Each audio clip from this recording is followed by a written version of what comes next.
A millionaire was ashamed of his wife and took his mistress to a luxury party instead. But when he arrived, what he saw paralyzed his soul. His wife appeared stunning everyone with her natural radiance, commanding the room like never before. The wife he had hidden away was now the center of attention, and in that moment, he realized he was losing the woman he never truly appreciated. Where are you watching from? Comment below, subscribe to our channel so you don't miss more emotional stories like this one, and hit the like button to keep watching. Thaddeus Montgomery adjusted his bow tie in the mirror, turning his chiseled face from side to side. The Italian silk of his custom tuxedo caught the light from the crystal chandelier hanging above him. At 45, he cut an imposing figure. Salt and pepper hair, meticulously styled broad shoulders, filling out his jacket with the confidence that came from years of commanding rooms and closing million-dollar deals. Perfect, he whispered to himself, a ritual of self-assurance he'd practiced since his early days climbing the social ladder. Behind him, in the reflection, he could see Wren sitting at her vanity. His wife of 7 years was applying a modest amount of lipstick, her movements hesitant, almost apologetic. She wore a simple blue dress that, while elegant enough, lacked the statement quality Thaddeus preferred for someone representing the Montgomery name. He turned to face her. "You don't need to wait up for me tonight. The Harrington Gala will run. Late, business discussions, you understand." Wren's soft brown eyes met his in the mirror. "I could come with you. I haven't been to a gala in months." Thaddeus felt that familiar tightness in his chest, the discomfort of imagining Wren among his colleagues and competitors. She was beautiful in her way, delicate features, honey blonde hair falling in natural waves to her shoulders, but she lacked the polish, the edge, the cunning that the wives of his associates possessed. Her small-town upbringing revealed itself. In the way she spoke too openly, laughed too loudly, showed too much genuine emotion. In his world, such authenticity was a liability. "Not tonight," he said, his tone gentler than his words. "It's just business talk that would bore you to tears. Besides, you mentioned wanting to finish that book." He watched her shoulders fall, slightly a micro-expression of disappointment quickly masked by a practiced smile. "Of course, you're right." Guilt pricked at him, but he brushed it aside. Tonight was too important. The Harrington Gala was the social event of the season where connections were made and deals were sealed over champagne and caviar. And tonight, Callista would be on his arm. Sophisticated, strategic Callista who understood the game and played it brilliantly. "I'll see you later then," he said, crossing the room to place a perfunctory kiss on Wren's cheek. Her scent, simple lavender, nothing like Callista's expensive French perfume, brought a brief flash of nostalgia. He remembered when that scent had been enough, when Wren's wide-eyed wonder at his world had seemed charming rather than embarrassing. "Have a good time," Wren replied, her voice carrying a note he couldn't quite identify. Was it resignation, suspicion? Whatever it was, he didn't have time to analyze it. Thaddeus grabbed his keys and wallet, striding toward the door of their penthouse apartment. He glanced back one last time to see Wren still sitting at her vanity, her reflection fragmenting into 1,000 pieces in the trio of mirrors surrounding her. As the elevator descended from the penthouse to the garage, Thaddeus pulled out his phone and texted Callista, "On my way. Wear the red." What he didn't see was Wren rising from her vanity the moment the apartment door closed, a determination in her eyes that had been absent moments before. She walked to her closet and pulled out not a book but a silver dress still wrapped in designer packaging, a dress that had been delivered that morning while Thaddeus was at the office. She laid it on the bed, running her fingers over the shimmering fabric. Next to it, she placed a handwritten invitation that had arrived separately, addressed specifically to Mrs. Wren Montgomery, with a personal note from Eliza Harrington herself. "Enough," Wren whispered to her reflection, a single word that contained years of silent submission. Her hands trembled, but her gaze remained steady as she reached for the silver dress.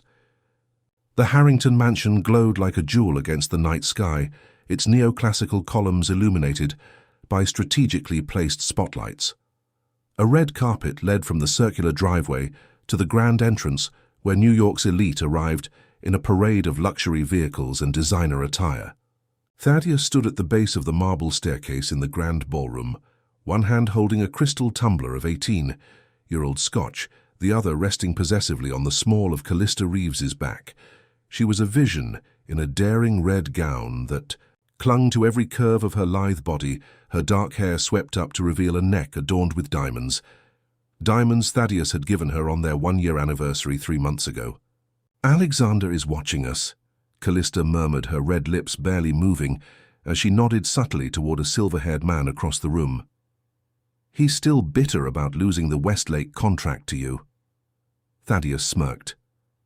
"Let him watch. Maybe he'll learn something about winning." His fingers traced small circles on the exposed skin of her back. "You look ravishing tonight. Everyone here knows you're with the right man." Callista turned to face him, her green eyes calculating, even as she smiled seductively. "And you made the right choice not bringing your housewife. She would have been so out of place here." The casual cruelty in her tone didn't bother Thaddeus as it should have. Instead, he found himself nodding in agreement. "Wren means well. But this isn't her world, never has been." "It's mine, though," Callista purred, running a manicured finger down his lapel. "I was born for this. For you." The grand double doors at the entrance to the ballroom opened, and the butler announced another arrival, but Thaddeus paid no attention. He was focused on Callista, on the promise of later tonight when they would return to her apartment on the business, connections he would solidify during this evening. Then he noticed something strange. The conversations around him had dimmed. Heads were turning toward the entrance. Even Callista's attention had shifted, her perfect features arranging themselves into a mask of polite interest that didn't quite hide her surprise. "Who is that?" someone whispered nearby. Thaddeus turned, irritated by the interruption, and felt the floor seem to shift beneath his feet. Standing in the entrance was Wren, but not the Wren he had left at home hours ago. This woman was a revelation, in a silver dress that seemed to capture and release light with her every movement. The gown was architectural in its simplicity, high neckline, sleeveless with a subtle slit that revealed just enough of her leg to be elegant rather than ostentatious. Her honey-blonde hair was styled in loose waves that framed her face, highlighting cheekbones he'd somehow never properly noticed before.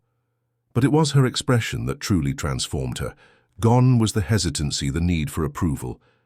In its place was a quiet confidence that commanded attention without demanding it. "My God," Callista hissed beside him, her fingers suddenly digging into his arm. "Isn't that your wife?" Thaddeus couldn't answer. His throat had gone dry, his pulse thundering in his ears as he watched Eliza Harrington herself, the queen of New York society, approach Wren with open arms, greeting her like a long-lost friend rather than a social inferior. And then, as if feeling the weight of his stare, Wren looked directly at him across the crowded room. Their eyes locked. No anger flashed across her features, no hurt or accusation. Instead, she offered him something far more devastating, a small, knowing smile that said she had seen through him completely and found him wanting. Wren turned away to accept a glass of champagne from a waiter, leaving Thaddeus frozen in place, the woman in red forgotten at his side. "She's coming this way," Callista whispered, panic edging her voice. "What do we do?" But Wren wasn't coming toward them. She was being introduced to the French ambassador, her laughter carrying across the room. Genuine and warm, the very quality Thaddeus had found embarrassing, now drawing people to her like moths to a flame. Thaddeus watched as his carefully constructed world began to crumble around him, while his wife, his supposedly simple, unsophisticated wife, shone brighter than anyone else in the room. "You're hurting me," Callista whispered sharply, trying to pull her arm from Thaddeus's grip as he steered them toward a quieter corner of the ballroom. He released her immediately, not having realized how tightly he'd been holding on. "I apologize," he said automatically, though his eyes remained fixed on Wren across the room. She was now engaged in conversation with Richard Kensington, one of the most influential art collectors in the city. "How did she even get invited?" Callista demanded, smoothing her hand over the red mark on her arm. "And where did she get that?" "Dress, it's Valentino's latest, hasn't even hit the stores yet." Thaddeus shook his head, mystified. In 7 years of marriage, he had never seen this side of Wren. She had always been content to remain in the background to support his career from the shadows of their home. At least that's what he had believed. I have no idea. He admitted the words, leaving a bitter taste in his mouth. Well, you need to do something, Callista insisted. People are talking. I can practically hear the whispers. She was right. Throughout, the ballroom heads were bent together, eyes darting between Thaddeus with his mistress in red and Wren in her stunning silver. The humiliation was unbearable. This was supposed to be his night, another step up the social ladder he had spent his entire life climbing. Stay here, he told Callista, draining his scotch for courage. Thaddeus, don't. But he was already, weaving through the crowd with practiced ease, his face set in the confident mask he wore for board meetings and difficult negotiations. He would handle this situation as he handled everything else in his life, with control and precision. Wren saw him approaching. She excused herself from Richard Kensington with graceful ease, turning to face Thaddeus with a serene expression that only heightened his discomfort. Wren, he began when he reached her, his voice low and tight. What an unexpected surprise. She smiled, and for a moment he glimpsed the familiar warmth in her eyes that had first attracted him to her all those years ago. But there was something else there now, a certainty, a self-possession that was entirely new. Is it a surprise, Thaddeus, I received a personal invitation from Eliza weeks ago? I mentioned it at breakfast, but you were busy with your phone. She spoke calmly, without accusation, which somehow made it worse. You should have reminded me, he said, aware of how petulant he sounded. Perhaps. She took a sip of champagne, her eyes never leaving his. But then I've learned that some things are better experienced than explained. A waiter passed with a tray of hors d'oeuvres, and Wren selected one with a graceful movement.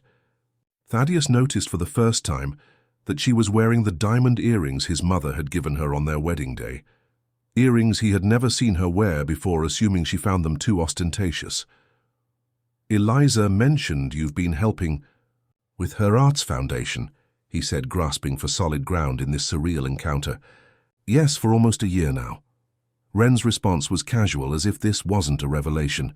I've been coordinating their outreach program in underserved communities. The results have been quite remarkable. Children who've never had access to art. Education are creating works that have already attracted attention from several galleries. Thaddeus stared at her, his mind racing. Her year she had been involved in this for a year without his knowledge. How was that possible? But even as he asked himself the question, he knew the answer. He had never asked, had never shown interest in how she spent her days while he was building his empire. And that's how you know Richard Kensington, he stated rather than asked. She nodded. Richard has been incredibly supportive of our initiatives. He's donated both funds and pieces from his personal collection for our upcoming charity auction. Movement in his peripheral vision caught Thaddeus's attention. Callista, growing impatient in her corner, was now making her way toward them. Panic seized him. Wren about tonight, he began, but she cut him off with a gentle touch to his arm. I should circulate, she said, her voice kind but firm. Eliza wants me to meet some potential donors. Enjoy your evening, Thaddeus.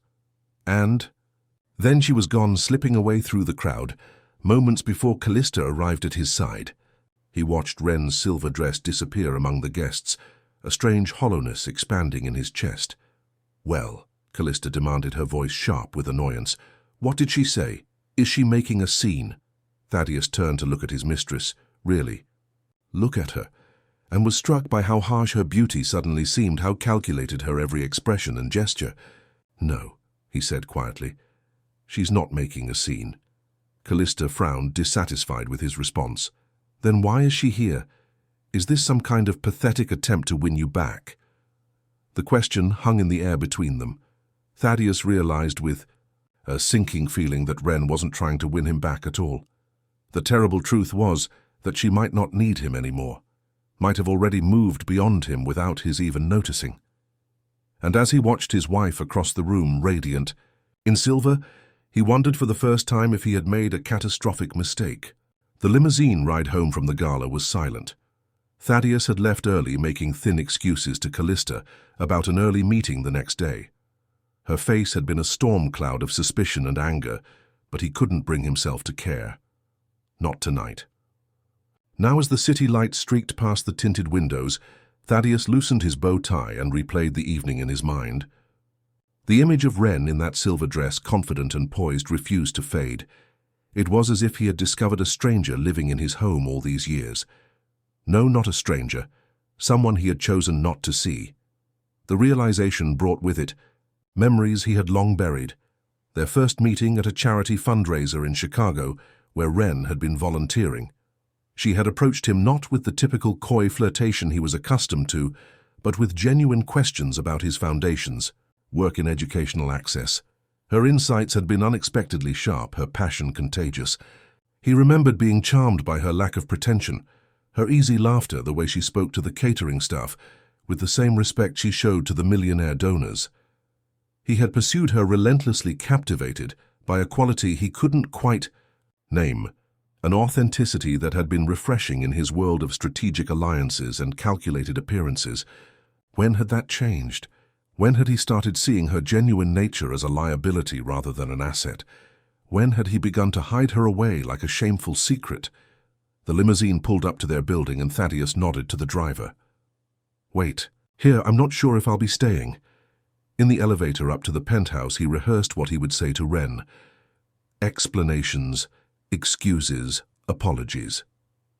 None seemed adequate in the face of what had transpired tonight. The apartment was dark when he entered, save for a single lamp in the living room. Wren sat on the sofa, still in her silver dress, a glass of red wine in her hand. She looked up when he entered, but didn't speak. "You left the gala early," he said, filling the silence. "I accomplished what I needed to." Her voice was calm, neither accusatory nor defensive. Thaddeus moved to the bar cart and poured himself a scotch, needing the liquid courage. "And what was that exactly, to humiliate me?" Wren's laughter was soft, but held no humor. "Is that what you think tonight was about you?" The question struck him like a physical blow. Of course, that's what he had thought. Everything in their relationship had been about him for so long. His career, his reputation, his needs. Then, what? He asked, an unfamiliar vulnerability creeping into his voice. Wren set down her wine glass and stood the silver dress, catching the dim light. "It was about me, Thaddeus. About stepping out of the shadows I've allowed myself to live in." She walked to the floor-to-ceiling windows that overlooked the city. "Do you know what Eliza said when she invited me to join her foundation last year? She said she'd never met anyone who could connect with people across all walks of life the way I could. That my empathy was a gift." She turned to face him. "For years I believed what you implied, that I wasn't sophisticated enough, educated enough, polished enough for your world. Tonight I finally recognized that as the lie it is. I never said—" Thaddeus began, but she cut him off with a raised hand. "You didn't have to say it. You showed it in 1,000 small ways. The dinners I wasn't invited to. The conversations that stopped when I entered a room. The way you corrected my table manners or interrupted me when I spoke. Each example was a dagger, precise and devastating." Thaddeus wanted to deny them, but the truth of her words resonated too deeply. "And, Callista," Wren asked, her composure finally cracking slightly, "how long has that been going on?" Thaddeus set down his untouched scotch. 8 months, he admitted, unable to meet her eyes. Wren nodded slowly, as if confirming a suspicion rather than learning a new betrayal. "I've known for 6 of them." "What?" He looked up sharply. "How?" "It doesn't matter how. What matters is what I did with that knowledge." She moved back to the sofa and retrieved an envelope from the coffee table. "I've been offered a position as the Director of Community Outreach for the National Arts Foundation. I've accepted." Thaddeus stared at the envelope she held out to him. "What does that mean for us?" he asked, though he feared he already knew the answer. "It means I'll be moving to the brownstone in Chelsea next week, the one my grandmother left me, the one you always said was too modest for a Montgomery." Her voice held no bitterness, only certainty. "It means I'm choosing myself. Perhaps for the first time since we met." Something cold and final settled in Thaddeus's chest. "You're leaving me." "I left a long time ago, Thaddeus. Tonight was just the first time you noticed." She walked past him toward their bedroom, the silver dress shimmering like a ghost in the darkness. At the doorway she paused and looked back at him, her expression softening momentarily. "There was a time when you saw me, really saw me. I've often wondered what happened to that man." The question lingered in the air as she disappeared into the bedroom, leaving Thaddeus alone with his scotch and the ruins of the life he had built. The Chelsea brownstone smelled of dust and possibility. Wren stood in the center of what would become her studio morning light, streaming through the tall windows, illuminating dancing motes in the air. The space had been her grandmother's library walls, lined with empty bookshelves that now awaited her art supplies and canvases. 1 week had passed since the night of the silver dress.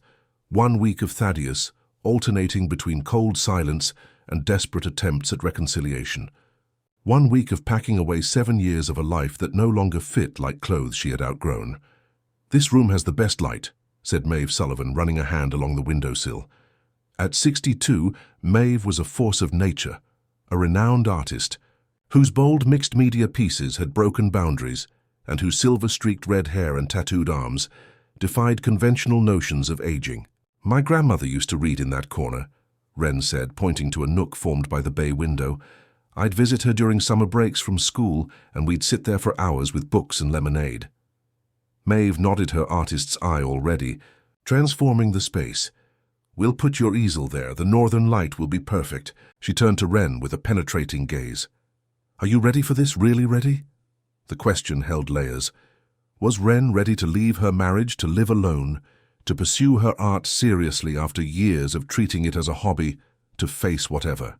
Consequences came with all these choices. Wren took a deep breath, feeling the weight and freedom of independence settling around her shoulders. "Yes, I am." "Good." Maeve's smile was quick and fierce. "Because talent like yours doesn't deserve to be hidden away. Not by a husband, not by fear, not by anything." The doorbell rang, interrupting the moment. Wren made her way through boxes and half-assembled furniture to the front door. When she opened it, she found Thaddeus standing on the stoop, looking as immaculate as ever in a tailored suit, though the shadows under his eyes betrayed his sleepless nights. "What are you doing here?" Wren asked, not unkindly, but firmly maintaining the boundary of the threshold. Thaddeus held out a small package wrapped in simple brown paper. "You forgot these. I thought you might want them." Wren accepted the package, their fingers brushing briefly in the exchange. She unwrapped it to find her grandmother's pearls, a modest strand compared to the jewelry Thaddeus had given her over the years, but infinitely more precious. "Thank you," she said, genuinely touched by the gesture. "I was afraid I'd left them behind." He nodded, his eyes taking in the exposed brick walls and worn wooden floors of the brownstone visible behind her. "So this is where you'll be living?" "Yes, it needs work, but it already feels more like home than the penthouse ever did." A flash of hurt crossed his features before he masked it with the smooth expression he wore for business negotiations. "The divorce papers are with my lawyer. You should receive them next week." Wren had expected to feel something at these words. Pain, regret, perhaps even relief. Instead, she felt a strange sense of calm, as if they were simply acknowledging a reality that had existed for some time. "I won't contest anything," she said. "I don't want the penthouse or the Hamptons house or the cars, just what I came into the marriage with and what my grandmother left me." Thaddeus frowned. "You're entitled to more." "Entitled maybe, but I don't need more." She touched the pearls in her hand. "These are enough." From inside the brownstone, Maeve called out, "Wren, the delivery people are here with your supplies." Thaddeus raised an eyebrow. "You have company." "Maeve Sullivan. She's mentoring me for my first gallery showing in the fall." Maeve Sullivan, the Maeve Sullivan. Genuine surprise colored his voice. "Her pieces sell for hundreds of thousands." Wren smiled, realizing how little he knew about the life she had been building parallel to their marriage. "She believes in my work." A delivery truck pulled up to the curb, and 2 men began unloading large wooden crates marked fragile and art supplies. "I should let you get back to—" Thaddeus gestured vaguely at the activity behind her. "We can have our lawyers handle the details." Wren nodded already, turning toward the delivery men with instructions. She paused, looking back at the man who had been her husband in name, but perhaps never truly her partner. "Goodbye, Thaddeus." He remained on the stoop for a moment longer, as if waiting for something more, a request to stay perhaps, or some sign, that she might regret her decision. When none came, he straightened his tie, a habitual gesture of self-reassurance, and walked back to the black town car waiting at the curb. Wren closed the door and leaned against it, the pearls clutched in her hand. Through the window she watched Thaddeus's car pull away, carrying with it the last remnants of her old life. "You okay?" Maeve asked, coming to stand beside her. Wren slipped the pearls around her neck, feeling their cool weight against her skin. "I'm more than okay," she answered, and was surprised to discover it was true. "I'm free." As the delivery, men brought in crates of blank canvases, jars of pigment and brushes of every size. Wren felt a surge of creative energy she hadn't experienced since before her marriage. The empty walls of the brownstone weren't a void to be filled, but a space of infinite potential, just like the life now stretching before her. 3 months passed like a dream. Summer bloomed across the city, and with it, Wren's new life took root and flourished. The brownstone had transformed from a dusty relic to a vibrant home, its rooms filled with color light and the persistent smell of oil paints and turpentine. In the studio that had once been her grandmother's library, Wren stood before a large canvas paintbrush in hand, lost in the swirling blues and silvers emerging beneath her strokes. Afternoon sunlight streamed through the windows, catching dust motes that danced around her like tiny constellations. "You're still holding back," Maeve observed from the doorway, arms crossed over her paint-spattered overalls. "The technique is flawless, but where's the blood, where's the guts?" Wren stepped back from the canvas, wiping her hands on a rag tucked into her waistband. "I thought you said my last piece was too emotional, that I needed more restraint." "I said you needed to channel the emotion, not restrain it." Maeve crossed the room, examining the painting with a critical eye. "You've got all this passion and pain inside you, but you're still painting like you're afraid someone's going to judge you for it." She tapped a section of careful brushwork. "This is beautiful, but it's safe. I want to see dangerous." Wren sighed, setting down her brush. Maeve's mentorship was everything she had hoped for, challenging, inspiring, occasionally frustrating. The renowned artist pushed her beyond her comfort zone daily, refusing to accept anything less than authenticity in every stroke. "I spent 7 years making myself smaller," Wren admitted. "It's hard to unlearn that habit." Maeve's expression softened. "I know, darling, but that's exactly what we're here to do. Unlearn the lies and remember the truth of who you are." The doorbell rang, interrupting their conversation. Wren checked her watch, surprised. "That must be Garrick. He's early." "Of course he is," Maeve said with a knowing smile. "The man's been smitten since the day you walked into his gallery." Wren felt heat rise to her cheeks. "We're colleagues. He's curating the community exhibition and I'm coordinating the educational program." "Mm-hmm. And I'm the Queen of England." Maeve shooed her toward the door. "Go on. I'll clean up here." Wren made her way downstairs, suddenly conscious of her appearance. Hair pulled back in a messy bun, oversized shirt covered in paint splatters, bare feet peppered with droplets of blue and silver. She opened the door to find Garrick Davies standing. On her stoop, a portfolio case in one hand and a bouquet of wildflowers in the other. At 38, Garrick was not conventionally handsome like Thaddeus, but his features held a warmth and character that drew the eye, laugh lines at the corners of his eyes, a crooked smile, and dark curls that refused to be tamed. His British accent and genuine enthusiasm for emerging artists had made him one of the most respected curators in New York's alternative art scene. "I know I'm early," he said by way of greeting, his eyes taking in her disheveled appearance with appreciation rather than judgment. "But I found these at the farmer's market and thought they'd make a brilliant still life for your next piece."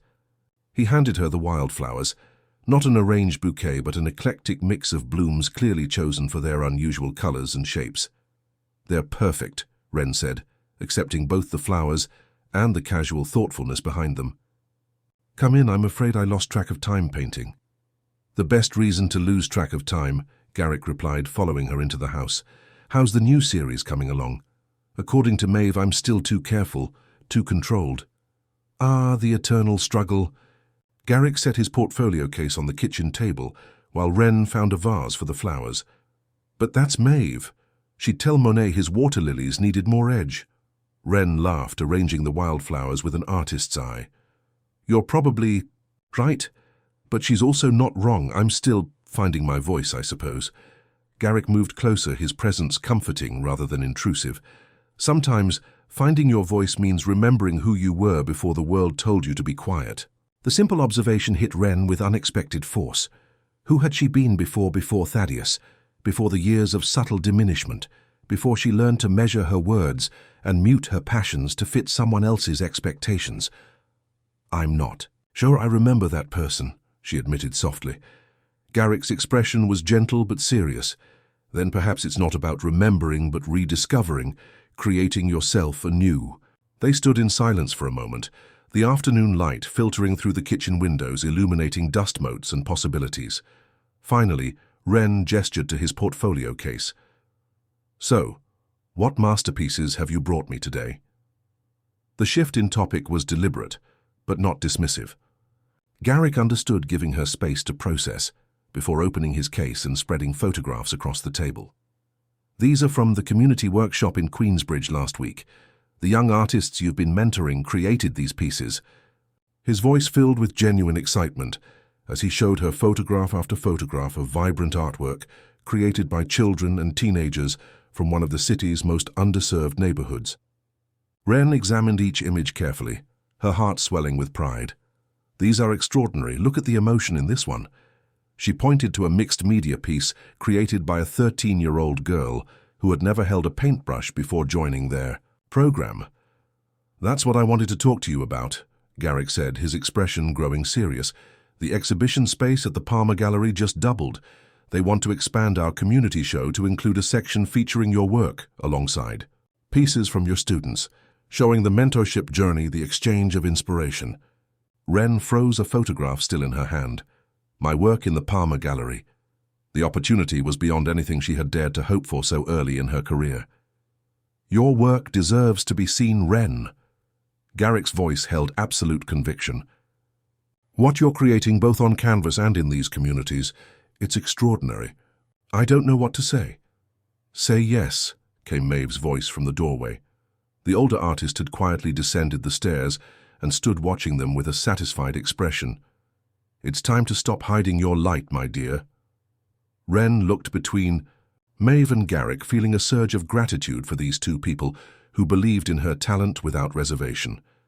They saw her, really saw her, in a way Thaddeus never had. Yes, she said finally, the word carrying the weight of both decision and declaration. Yes, I'll do it. What none of them knew was that across town in a sterile penthouse apartment now devoid of Wren's warmth, Thaddeus Montgomery sat alone with a glass of scotch and an invitation to the Palmer Gallery's upcoming exhibition. An invitation that prominently featured Wren's name as one of the showcased artists. He stared at the elegant card, tracing her name with his finger, wondering how he could have lived with someone for 7 years and never truly known her at all. The Palmer Gallery was transformed. Industrial steel beams and exposed brick walls created a perfect backdrop for the vibrant artwork displayed throughout the space.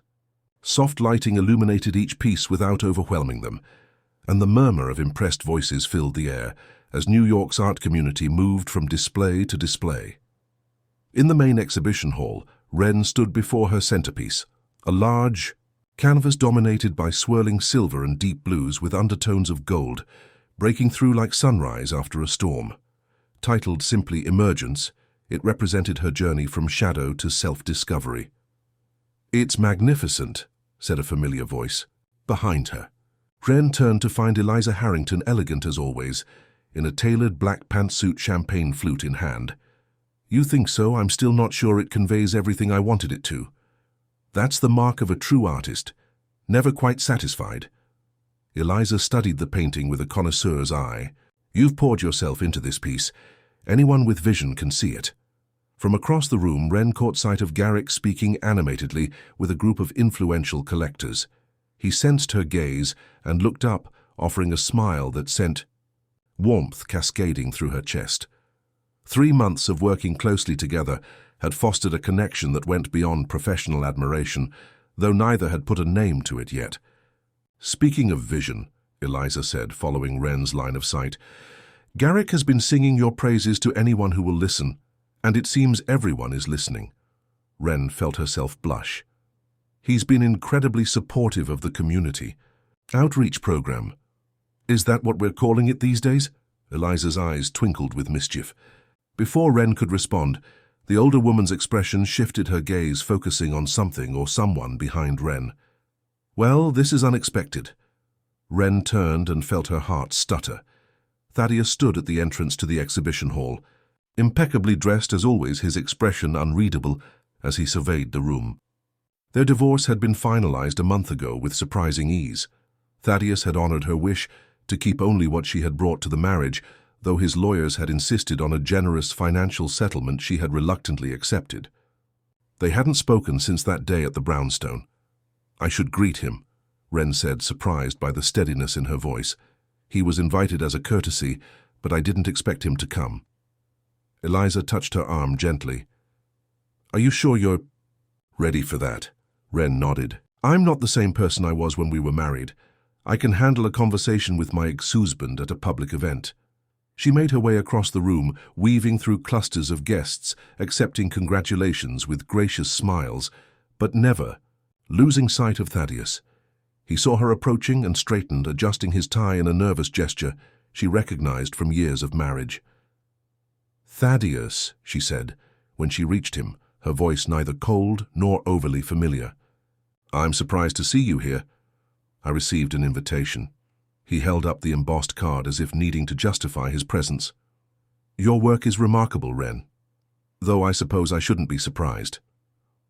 The compliment was unexpected, spoken with a sincerity that the old Thaddeus would have considered a weakness.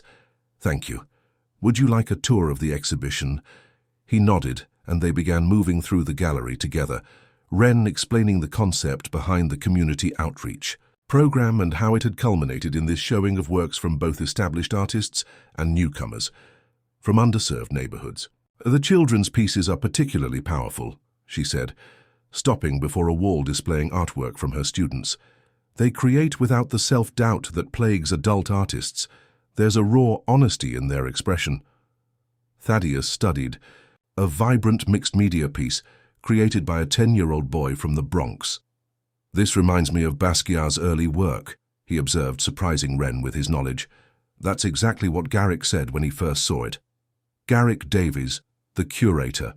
Thaddeus glanced around the room until he spotted Garrick, speaking with a group near the windows. I've heard his name mentioned frequently in art circles lately, particularly in connection with yours.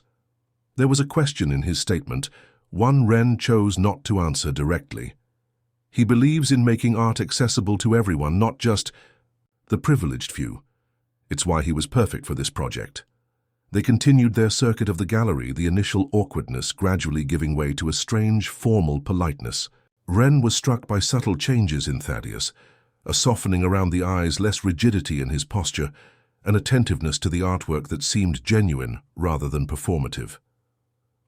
And this is your centerpiece, he said when they reached Emergence. He stood before it in silence for a long moment, his eyes tracing the swirls of silver breaking through darker hues. It's beautiful and painful. Both can exist simultaneously, Wren replied softly. Yes, I'm beginning to understand that. Thaddeus turned to face her fully. Wren, Whatever he intended to say was interrupted by Garrick's approach, his expression warm but eyes watchful as he joined them. Wren, the Times critic, is asking for you. She's absolutely enthralled with your work. Thank you, Garrick. Wren performed introductions, noting the subtle assessment in both men's handshakes. Thaddeus was just admiring Emergence. It's her finest piece, Garrick said, his pride in her work evident, though personally I'm partial to the smaller study in the East Wing. The intimacy of it is quite moving. Thaddeus's gaze shifted, between them noting something in their dynamic that caused a flicker of emotion across his features. You've clearly been a significant influence on Wren's work. Quite the opposite, Garrick replied with easy confidence. Wren's natural talent was always there.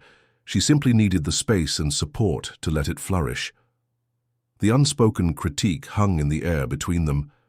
Thaddeus absorbed it with a slight nod, acknowledging its truth without defensiveness.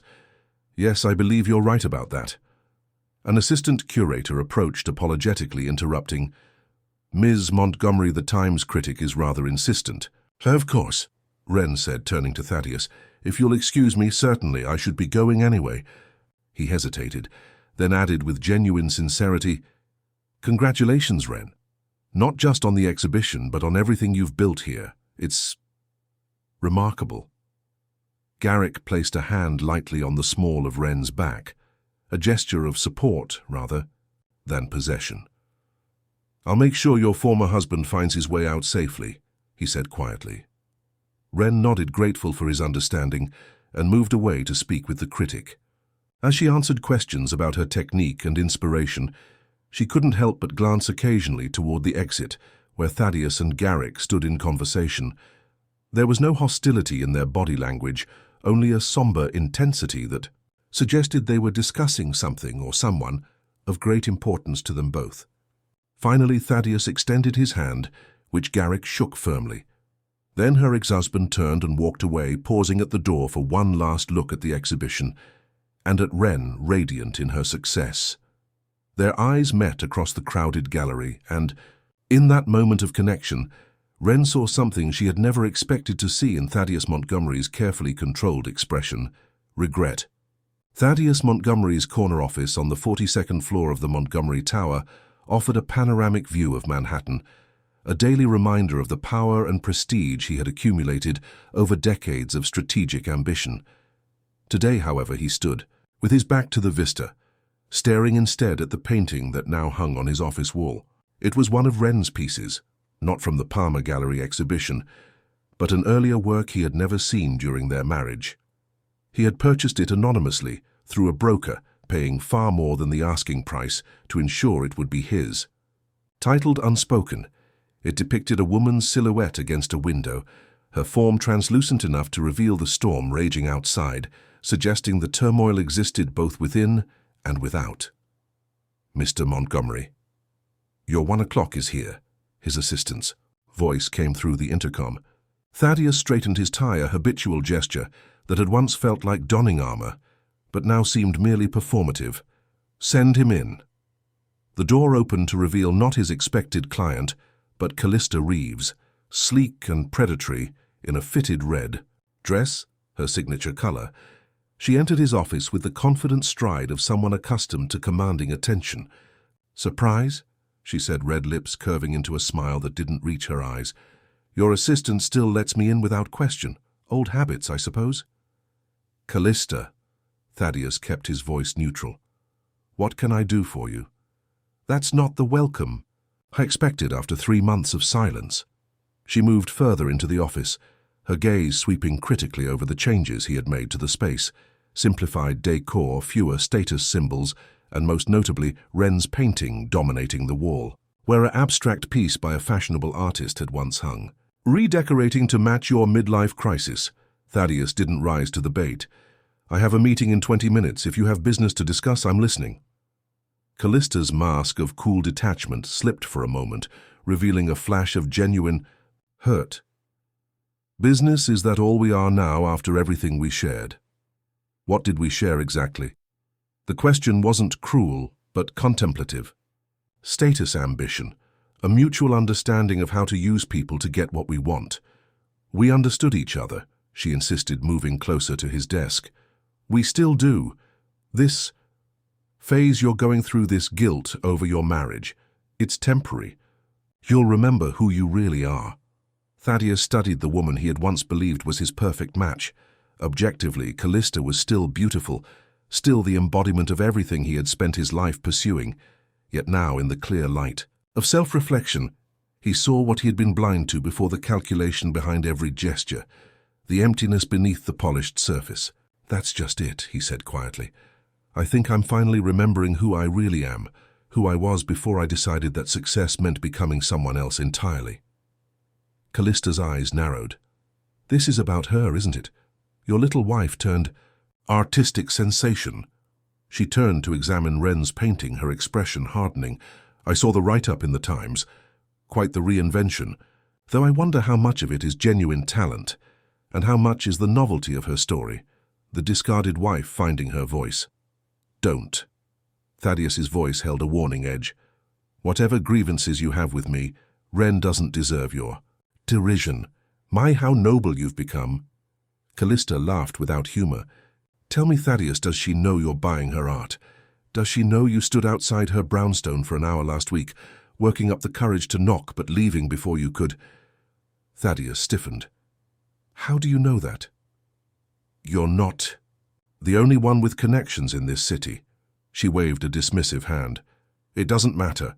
What matters is that you're throwing away everything you've built, your reputation, your position, your future, over guilt and misplaced romanticism. No, Thaddeus said with quiet certainty. What I'm throwing away are the parts of my life that never truly belonged to me. The endless pursuit of status, the relationships based on mutual advantage rather than genuine connection, the constant fear of being exposed as not enough. He moved to the window, looking out at the city he had once viewed as a kingdom to be conquered. I've spent 20 years climbing to the top of a ladder, only to discover it was leaning against the wrong wall. Very poetic, Callista's voice dripped with sarcasm. And what wall should your ladder be leaning against, family love, don't tell? Me, you've become one of those men who thinks happiness lies in some domestic fantasy. Thaddeus turned to face her. I don't know what will make me happy, Callista, but I know what hasn't, and I'm tired of pretending otherwise. The intercom buzzed. Mr. Montgomery, your actual 1 o'clock has arrived. Shall I reschedule? No, I'll be right with them. He addressed Callista with firm finality. I think we've said all there is to say. For a moment, something vulnerable flickered in her expression, a glimpse of the insecurity that drove her relentless ambition. Then it was gone, replaced by cool disdain. You'll regret this, Thaddeus. When the novelty of your enlightenment wears off, you'll remember who you are. And I won't be waiting when you do. I know. He moved to the door, holding it open for her. Goodbye, Callista. After she left, Thaddeus cancelled his meeting and remained in his office as afternoon light gradually gave way to dusk. He stood before Wren's painting, studying the brushstrokes that revealed so much about the woman he had failed to truly see during their years together. His phone buzzed with a text message. It was from Dr. Bennett, his therapist of the past 2 months. Don't forget our session tomorrow. 10 a.m. Thaddeus typed a reply confirming the appointment, then hesitated before sending a second message. I saw her exhibition last week. You were right. It was harder and easier than I expected. The response came quickly. Growth usually. We'll talk tomorrow. He set down his phone and gathered his coat and briefcase, suddenly weary of the office that had once been his sanctuary. On his way out, he paused at his assistant's desk. Jennifer, I'm taking tomorrow afternoon off after my appointment. Reschedule anything that can't be handled by the team. Jennifer looked up in surprise. Thaddeus Montgomery did not take afternoons off. Of course, sir. Anything else? He glanced back at his office at the painting visible through the open door. Yes. Find out who's coordinating the arts education fundraiser next month, the one for underprivileged communities. I'd like to make a donation, an anonymous one. As he rode the elevator down to the lobby, Thaddeus reflected on Callista's parting words. She was wrong about one thing: he wouldn't regret the choices he was making now. His only regrets lay in the past, in the years spent chasing a version of success that had cost him the one person who had loved him for himself, not for the power or status he represented. The real question, the one he couldn't yet answer, was whether it was too late to become the man he should have been all along. Keep your eyes closed. Garrick instructed, his hands warm on Wren's shoulders as he guided her through the studio doorway. His voice held barely contained excitement. No peeking. Wren laughed, allowing herself to be led forward, the familiar scent of oil paint and turpentine mingling with something new, earthy and damp. If I trip over something, I'm blaming you entirely. Just 3 more steps. There. Now you can look. She opened her eyes and gasped.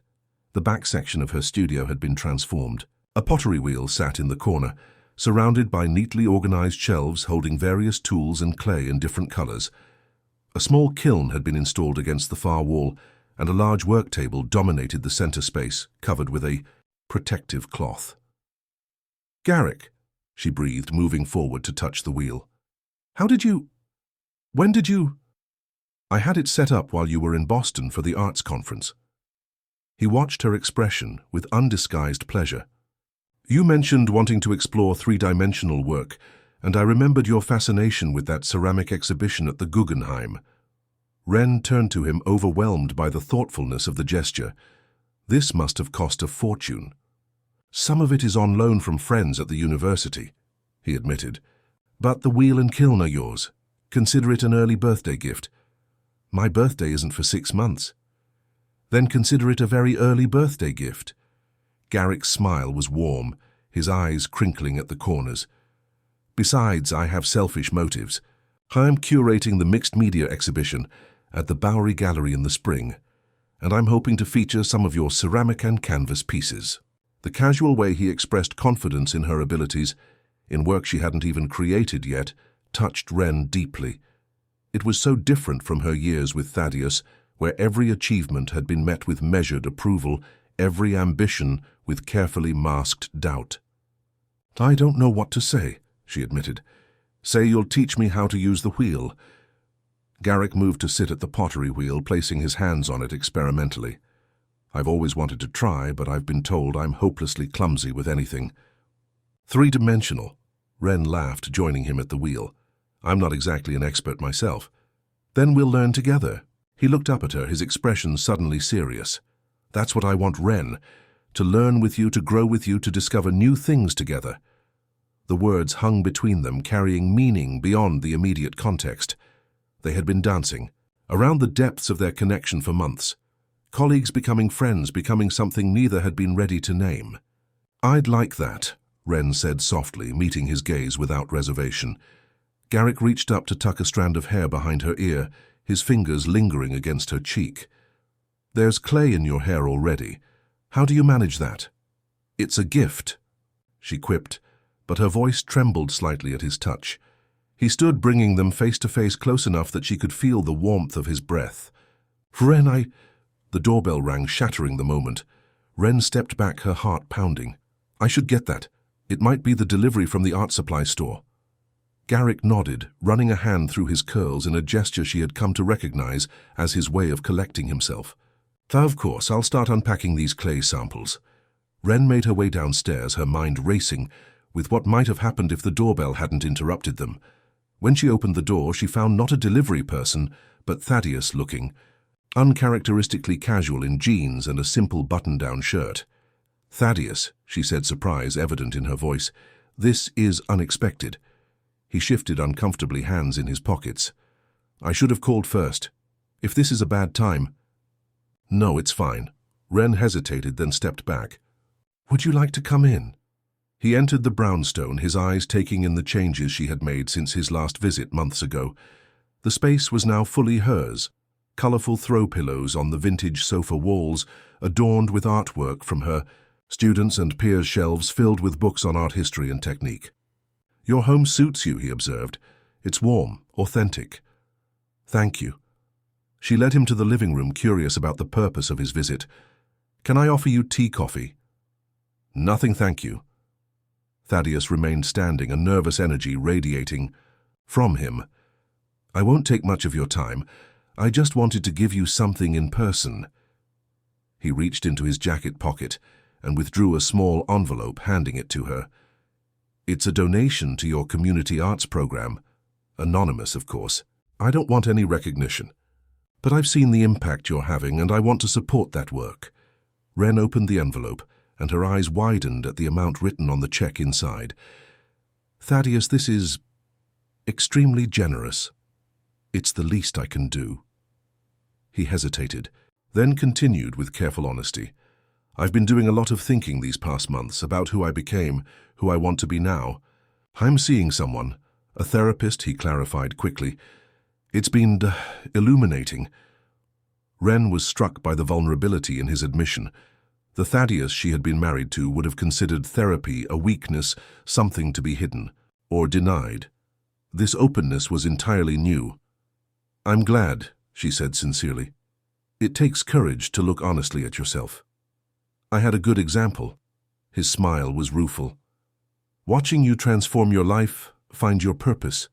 It made me question what I've been chasing all these years. Footsteps on the stairs interrupted the moment. Garrick appeared in the doorway, his expression neutral but watchful. Sorry to intrude. I was wondering if you wanted me to continue unpacking or wait for you. An awkward silence descended, the three of them forming a tableau of past, present, and possible future. Garrick, you remember Thaddeus, Wren said finally. Of course, good to see you again. Garrick's tone was polite but reserved. Thaddeus nodded in acknowledgement. Likewise, I understand the Bowery Gallery exhibition is your project. Impressive concept. Thank you. Garrick glanced at Wren, clearly trying to gauge the situation. Should I give you two some privacy? Before she could answer, Thaddeus shook his head. No need, I was just leaving. He turned back to Wren. I just wanted to deliver that in person, and to say that I'm... He paused, searching for the right words. I'm happy for you, Wren, truly. The simple statement delivered without pretense or expectation touched something deep within her. Thank you, Thaddeus. That means a lot. He moved toward the door, pausing briefly beside Garrick. Take care of her, he said quietly, not as a threat or demand, but as a sincere request. Garrick met his gaze steadily. She takes care of herself quite well, but I'm honored to be part of her life. Thaddeus nodded, accepting the gentle correction. With a final glance at Wren, he left the click of the door echoing in the sudden quiet of the brownstone. Are you all right? Garrick asked after a moment, concern evident in his voice. Wren looked down at the check in her hand, then back up at Garrick. Yes, I think I am. She moved to him, showing him the donation. He's funding the summer program for the kids, anonymously. Garrick raised his eyebrows. That's unexpected. People can surprise you, Wren said softly. Sometimes they even surprise themselves. She set the envelope aside and took Garrick's hand, leading him back toward the stairs. And now about that pottery wheel. I believe you promised to show me your hopeless clay skills. As they returned to the studio, Wren felt a sense of peace settle over her. The brief encounter with Thaddeus hadn't reopened old wounds or stirred. Confusion instead, it had provided a kind of closure, an acknowledgement that both of them were finding their way forward separately, but perhaps not as enemies. In the studio, Clay spattered and laughing as Garrick's first attempt at the wheel collapsed spectacularly. Wren discovered something she had almost forgotten how to feel during her marriage, the simple, uncomplicated joy of being exactly where she wanted to be with exactly who she wanted to be with. Autumn painted Central Park in fiery hues of orange and gold, the afternoon sun casting long shadows across the winding paths. Wren sat on a bench near the Bethesda fountain, sketchbook open. On her lap, charcoal smudged across her fingers as she captured the dance of light through the trees. 6 months had passed since the night of the silver dress, 6 months of transformation, discovery, and a growing relationship with Garrick that filled her with equal parts joy and trepidation.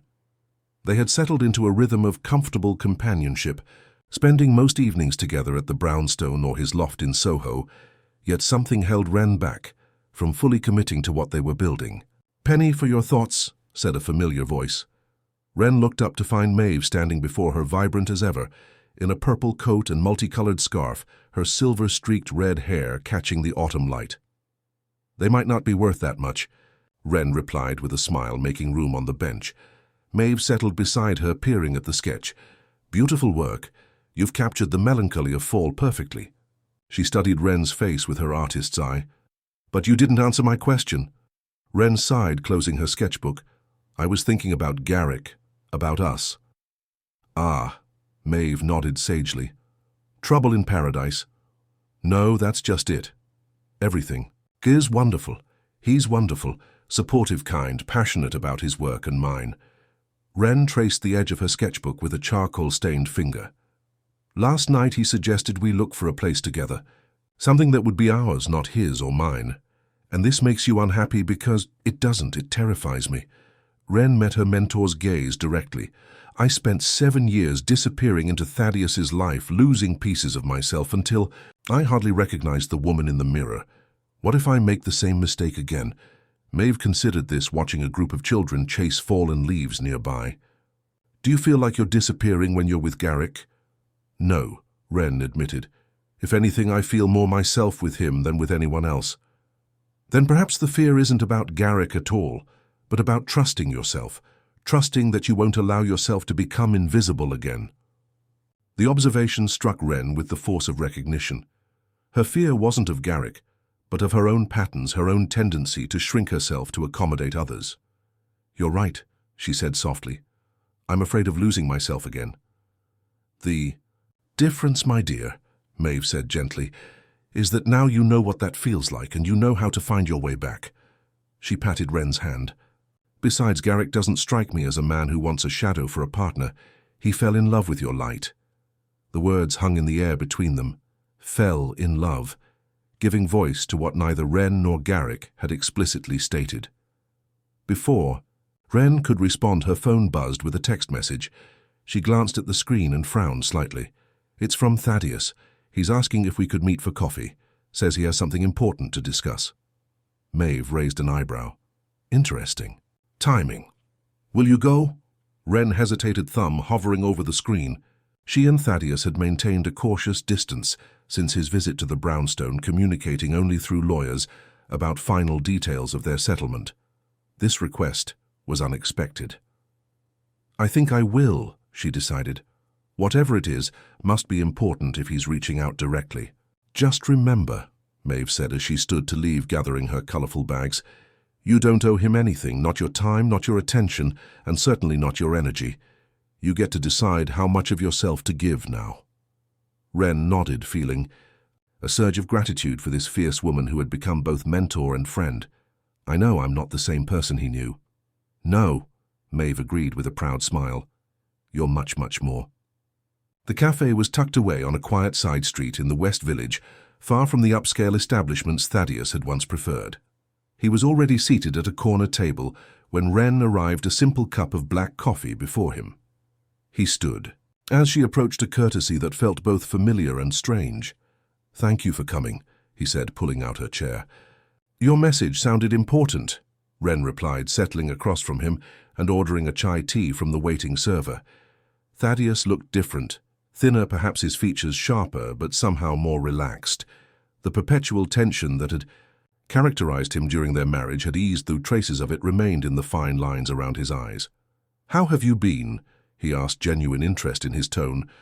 "Good. Busy. The winter exhibition series is taking shape, and I've been commissioned for a large-scale installation at the new Performing Arts Center." She offered these details willingly, no longer feeling the need to minimize her achievements. "I read about the commission. Congratulations." His smile held warmth without possession. "You've accomplished so much in such a short time, though I shouldn't be surprised." Her tea arrived, providing a moment to gather her thoughts.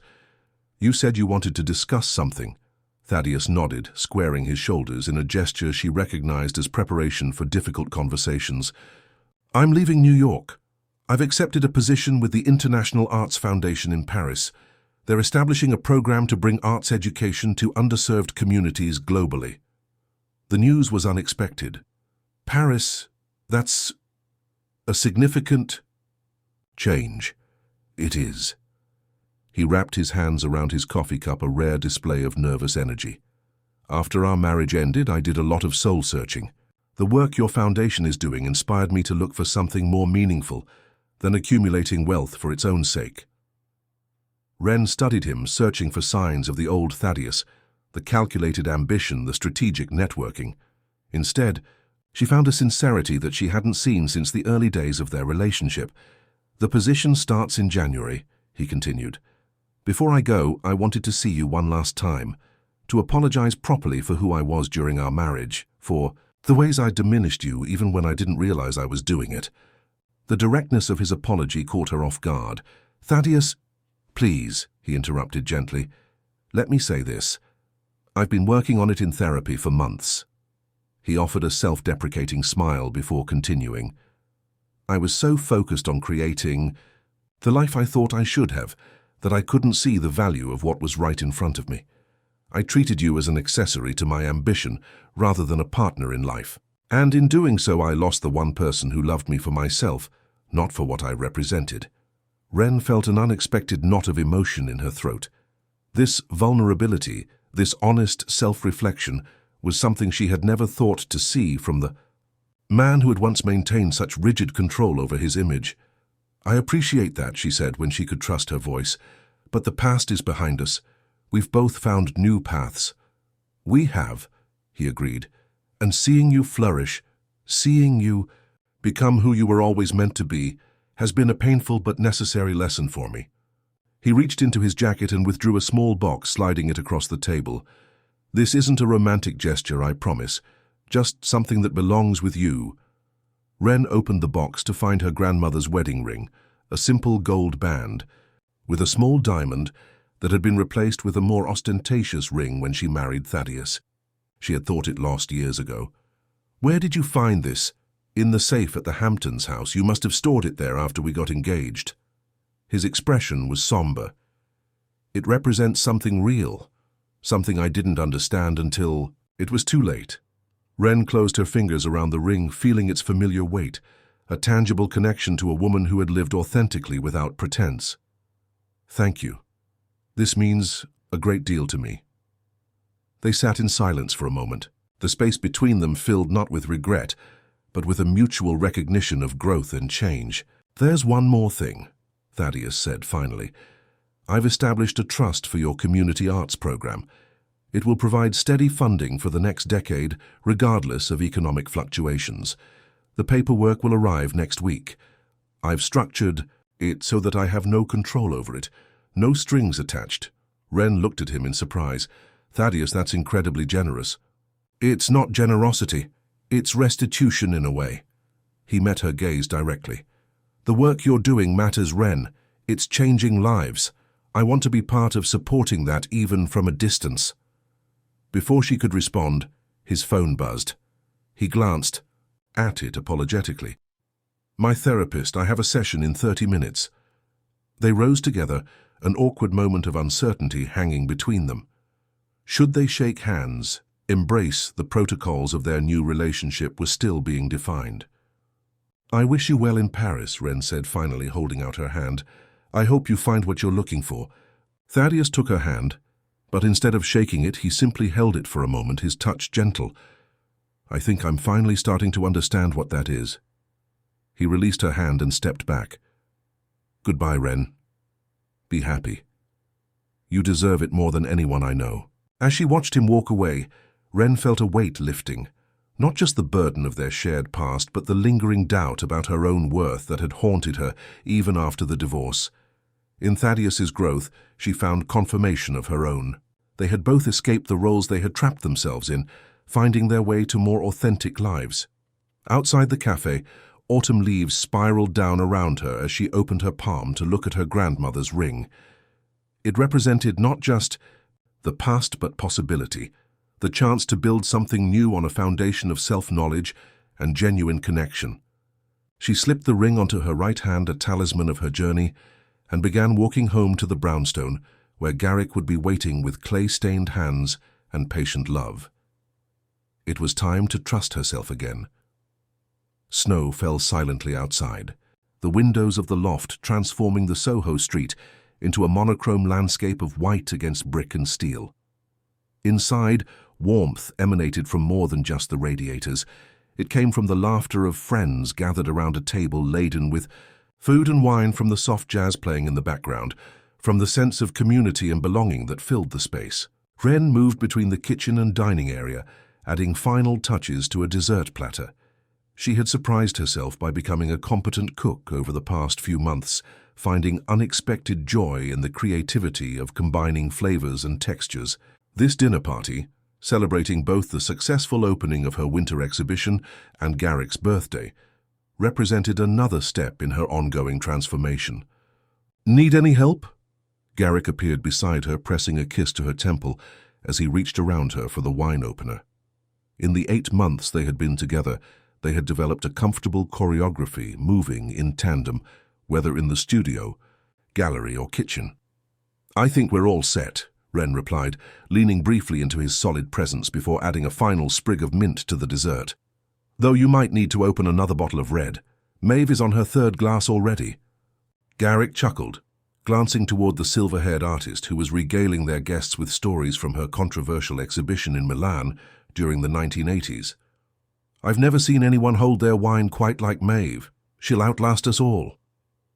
They shared a smile of affectionate understanding before returning to their guests.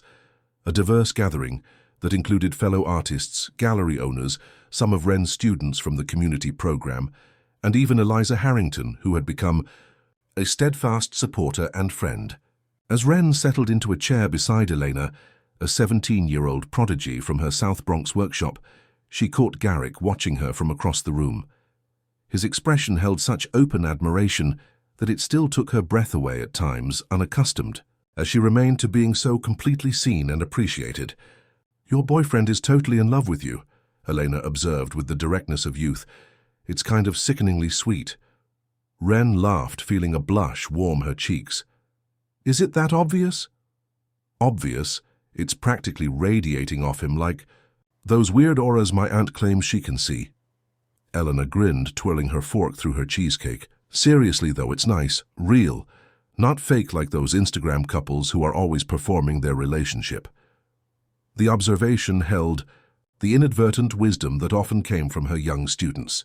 Wren and Garrick's relationship had indeed developed away from public scrutiny, a private, authentic connection built on mutual respect and shared passion rather than appearances.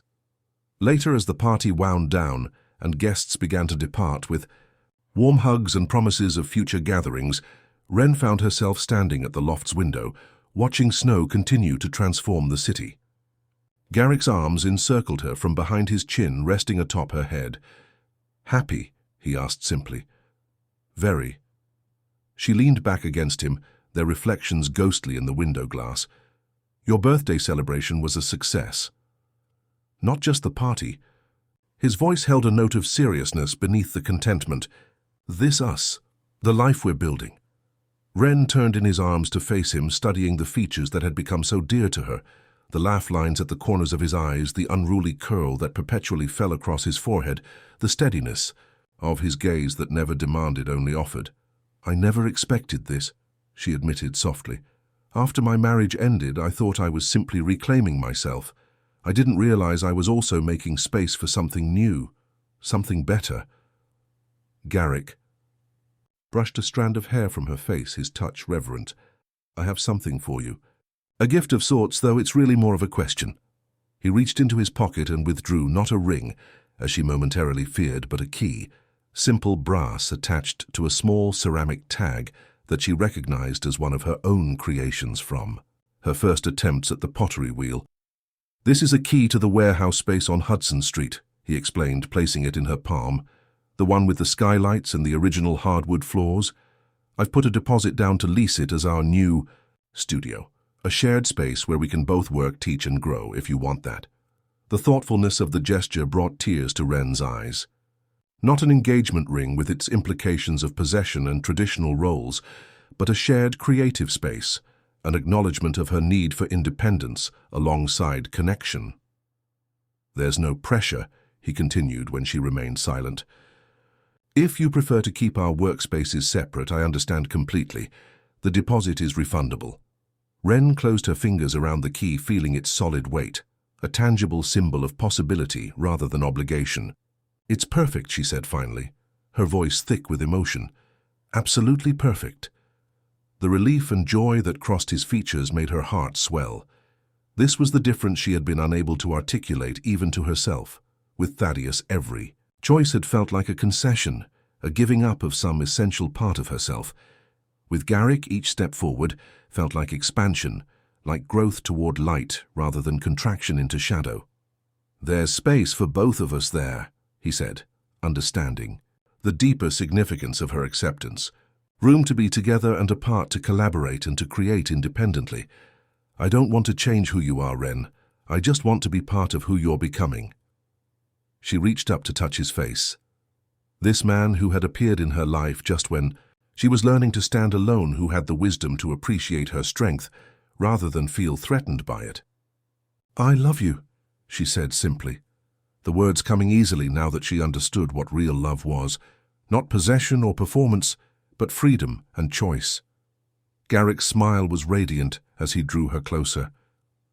"And I love you, all of you, the artist, the teacher, the woman who still laughs at terrible puns and cries at dog food commercials."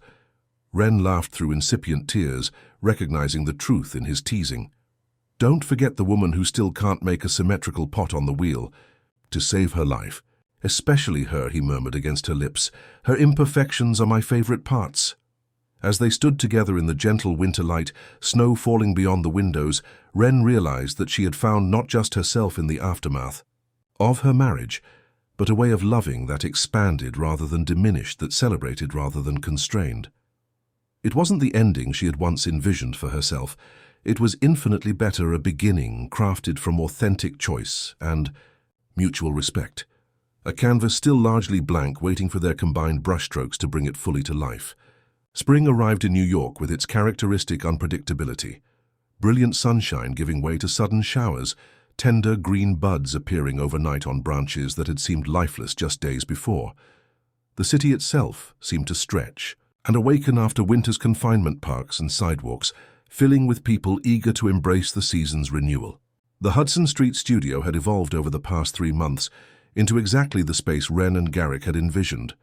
High ceilings crossed by original wooden beams, walls of exposed brick, providing perfect backdrops for works in progress, skylights flooding the open floor plan with natural light.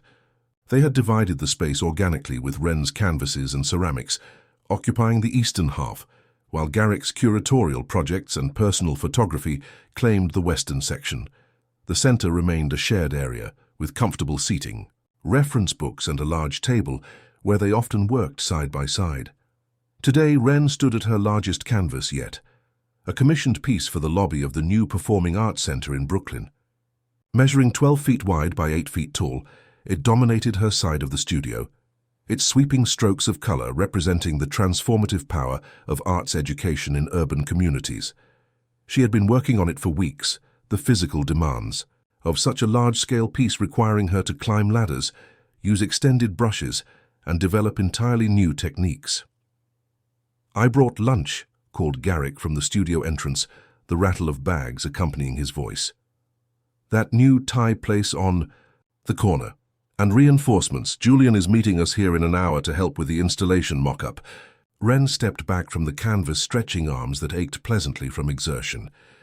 "Perfect timing. I've reached the point where I'm either about to make a breakthrough or ruin everything I've done so far." Garrick set the food on their shared table, coming to stand beside her and study the massive artwork. "It's extraordinary, Wren. The movement from chaos to harmony, from disconnection to community. It's all there." She leaned against him, grateful as always for his ability to see her intentions before she could fully articulate them herself. "There's still something missing in the transition section. It feels too abrupt, not organic enough." "You'll find it," he said with easy confidence. "You always do." They settled at the table to eat, discussing the upcoming installation and the summer workshop series they were planning for the community program. The easy flow of their conversation, personal and professional boundaries blurring comfortably, had become one of Wren's greatest joys in their shared life. "Before I forget," Garrick said, reaching into his messenger bag, "this came for you at the brownstone, forwarded from your foundation office." He handed her a thick cream envelope with a Parisian postmark. Wren recognized the handwriting immediately. "Thaddeus, may I?" she asked, gesturing to the envelope. "Of course." Garrick continued eating, his lack of concern a testament to the security they had built together.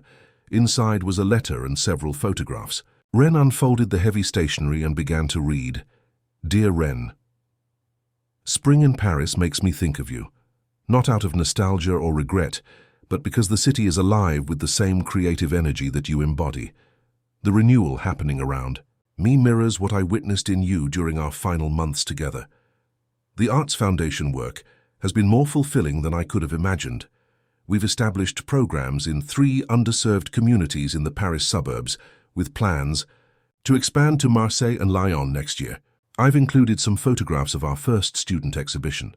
Young people who had never held a paintbrush before January, creating works of surprising depth and honesty.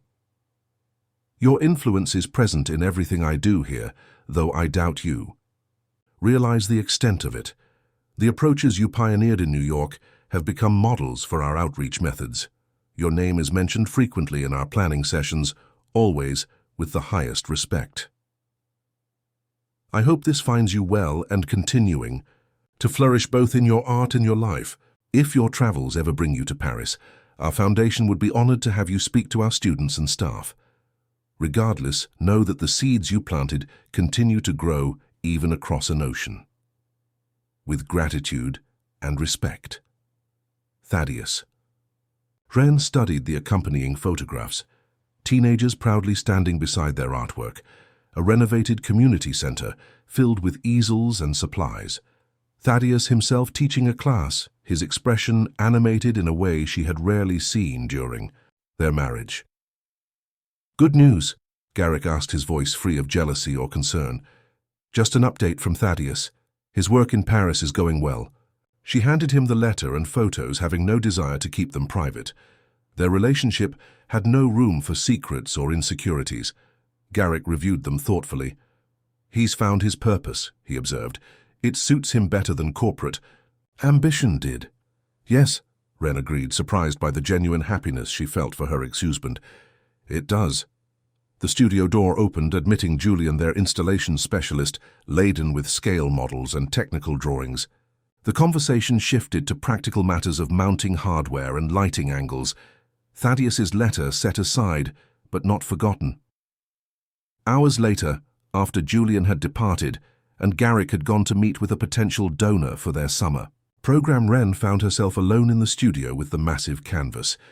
Evening light slanted through the skylights, illuminating her work in a way that revealed both its strengths and weaknesses. She stood contemplating the transition section. That had been troubling her when the studio door opened again. Assuming it was Garrick returning early, she called out without turning, "I think I've figured out what's wrong with the middle section.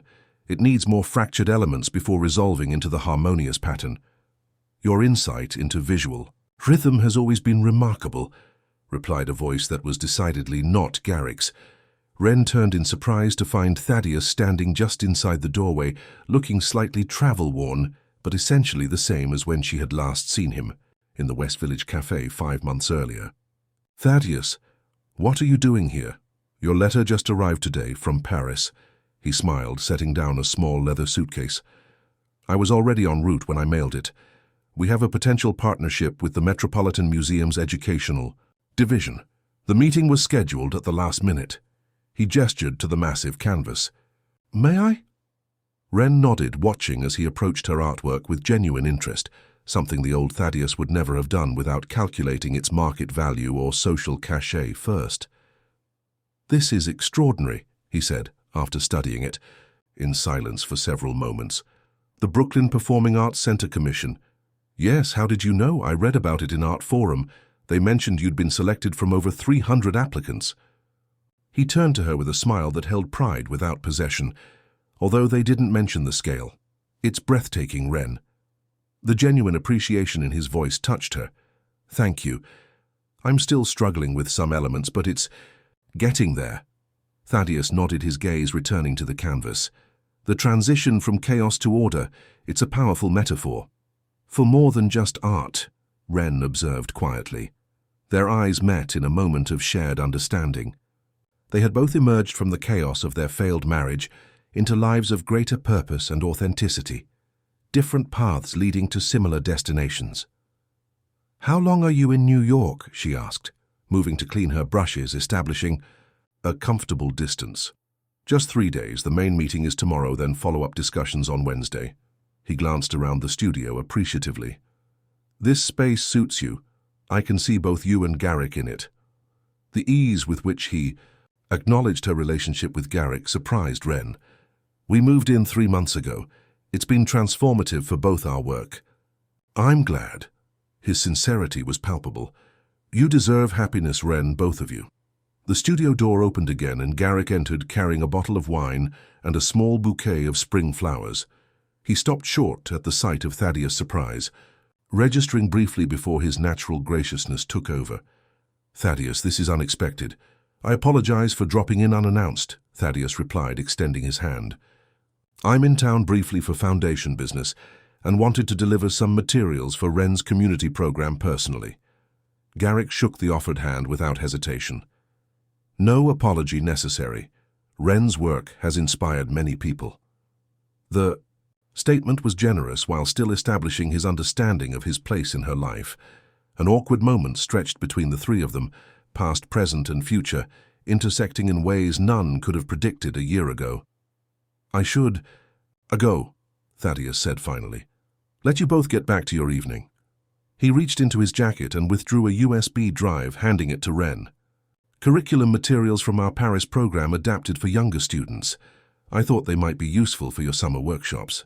"Thank you," Wren said, accepting both the drive and the gesture of professional respect it represented. "I'm sure they will be." Thaddeus nodded to both of them. "It was good to see you, both of you." After he left, Garrick placed the flowers in a pottery vase Wren had made, imperfect but cherished, and poured 2 glasses of wine. "That was unexpected," he observed, handing one to Wren. "It was," she agreed, settling beside him on their worn leather sofa. "But not uncomfortable, strangely enough." Garrick studied her face. "Are you okay?" Wren considered the question, seriously evaluating her own emotional response to seeing Thaddeus again.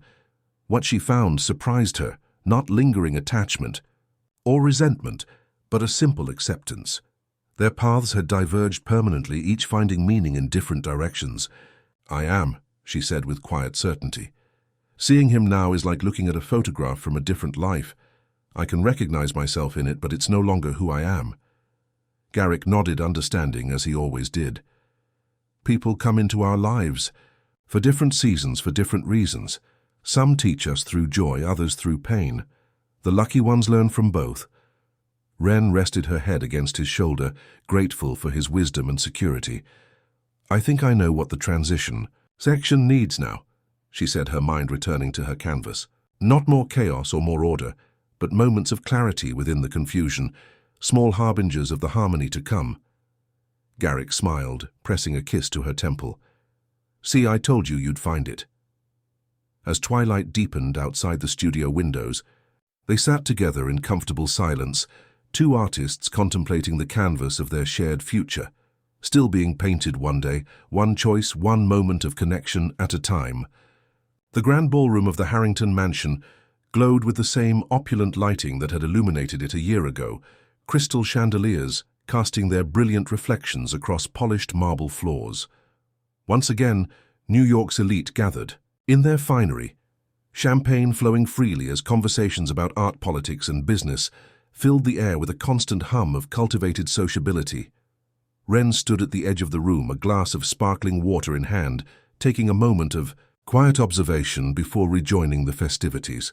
The annual Harrington Arts Foundation Gala had come full circle, returning her to the scene where her transformation had truly begun, where a silver dress and an unexpected appearance had changed the trajectory of her life forever. Tonight, she wore not silver, but deep blue, a color Garrick had once described as the exact shade of the sky just before creativity strikes. The gown was her own design, created in collaboration with a former student who had pursued fashion after discovering her talent in Wren's community program. Its flowing lines and architectural details reflected Wren's artistic sensibility, while allowing her the freedom of movement she now refused to sacrifice for convention. "There you are," said Eliza Harrington, appearing at her side with the quiet grace that had made her a legend in New York society. At 72, she remained a formidable presence, her silver hair swept into an elegant chignon, her posture royal despite her years. "Hiding from your admirers." Wren smiled at the woman who had become both friend and mentor. "Just catching my breath. It's been quite an evening." "Indeed it has." Eliza's eyes shone with pride and affection. "Artist of the Year, a 7-figure. Commission for the International Peace Center, and the expansion of your community program to 5 cities. Not bad for a woman who stood in that corner doubting herself just 1 year ago." The observation was typically direct. Eliza had never been one to soften truths with unnecessary padding. It was one of the qualities Wren most admired in her. "I was a different person then," Wren acknowledged. "Or perhaps not different, but dormant, waiting to wake up." "And now you're wide awake," Eliza said with satisfaction. "Come. The mayor is asking for you, and that terrible man from the Arts Council wants to discuss funding for next year's community initiatives. Best not to keep him waiting. He controls the purse strings, even if his taste in art is abysmal." Wren laughed, allowing herself to be guided back into the swirl of the gala.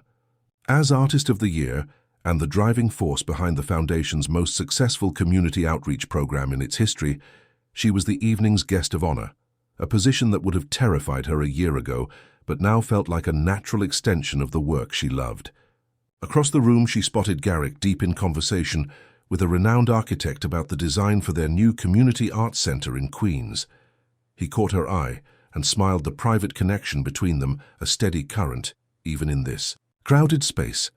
They had fallen into a rhythm over the past year, their relationship evolving naturally alongside their creative partnership.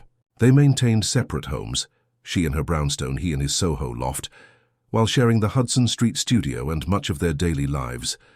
The arrangement provided both intimacy and independence, a balance that nourished rather than diminished them both. As Wren circulated through the gala, accepting congratulations and discussing future projects, she felt none of the self-consciousness or uncertainty that had plagued her during her years with Thaddeus. Now she moved with confidence, born not of arrogance, but of self-knowledge, engaging with everyone from wealthy donors to catering staff with the same authentic warmth. "Mrs. Montgomery, I mean Ms. Sinclair," called a voice from her past. Stanley Winters, one of Thaddeus's former business associates, approached with forced joviality. "What a pleasure to see you again. It's been too long." "Mr. Winters," Wren acknowledged, with a polite smile reclaiming her maiden name in his address. "How are you?" "Splendid, splendid." His eyes darted around as if seeking someone. "Is Thaddeus here tonight? I heard he was back in the city briefly." "I believe he returned to Paris yesterday," Wren replied evenly. "His foundation work keeps him quite busy there." "Ah, yes, his charitable endeavors." Winters pronounced the words as if they were slightly distasteful. "Such a dramatic change of direction. Between us, many in our circle were quite surprised when he left Montgomery Investments to pursue, well, non-profit work." Wren met his gaze, directly recognizing the invitation to distance herself from Thaddeus's choices, to align herself with the world of status and wealth that Winters still inhabited. A year ago, she might have smiled politely and deflected. Now she felt no need to placate. "The most meaningful pursuits often surprise those who measure success by limited metrics," she said calmly. "Thaddeus's work is providing arts education to children who would otherwise have no access to creative expression. I'd call that a worthy investment of his considerable talents." Winters blinked, clearly unused to such direct speaking in his social circle. "Yes, well, I suppose there's some value in that sort of thing, for those so inclined." "Indeed." Wren smiled and excused herself gracefully. Leaving Winters standing awkwardly with his outdated assumptions, she made her way toward Garrick, who was now alone near one of the tall windows overlooking the illuminated gardens. When she reached him, he greeted her with a warmth that never failed to center her, no matter how chaotic their surroundings. "You've abandoned the architect?" she asked, accepting the fresh glass of water he had waiting for her. "He abandoned me for the Commissioner of Cultural Affairs. Apparently there's funding available for innovative design in public spaces." Garrick's eyes crinkled with amusement. "I saw you speaking with Winters. Unpleasant?" "Surprisingly not." A year ago, his condescension would have made me doubt myself. Tonight, it barely registered. She looked around the ballroom at the glittering crowd that had once intimidated her with its wealth and influence. "It's strange to be back here where everything changed, to remember who I was that night." Garrick followed her gaze. "The night of the famous silver dress. I wish I had been here to see it." "You're here now," she said simply, her hand finding his. "That matters more." Music began playing as the orchestra struck up a waltz, couples moving to the center of the ballroom for dancing. Garrick set down his glass and extended his hand formally. "Would the Artist of the Year honor me with a dance?" Wren laughed, a sound of genuine joy that turned heads nearby with its unaffected warmth. The Artist of the Year would be delighted. As they moved onto the dance floor, Wren caught sight of their reflection in the massive gilded mirrors that lined the ballroom. The woman looking back at her, confident, joyful, at peace in her own skin, was simultaneously familiar and new. She recognized herself not as she had been, or as others had wanted her to be, but as she had always had the potential to become. Garrick guided her through the waltz with easy grace, their movements in perfect sync, despite never having danced together before. "A penny for your thoughts," he murmured near her ear. "I was thinking about transformations," she replied. "How? Sometimes we need to break apart before we can reassemble ourselves more truly." He nodded, understanding, as he always did. The Japanese have a concept called kintsugi, repairing broken pottery with gold, making the repaired piece more beautiful and valuable than the original. Your journey reminds me of that, not despite the breaks, but because of them.